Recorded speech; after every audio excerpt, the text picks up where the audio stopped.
He's in no rush, but he's already excited at the thought of grandchildren. I think he's coming with Alex. He's in Hiccups. He's already told me, he's like, I'm just going to do everything you don't want me to and then give them back to you. And I was like, then they'll always be with you because you're going to end up raising them. I'm not doing that.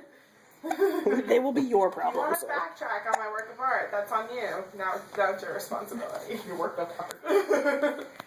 Oh, the hiccups suck. Yeah.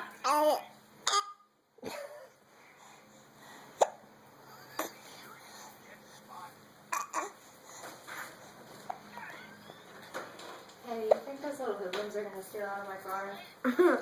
I don't think so, no. I mean, they did offer to come over and cut your grass, so. Did you lock it? I would lock it. Why? I don't know. I don't know how to lock it.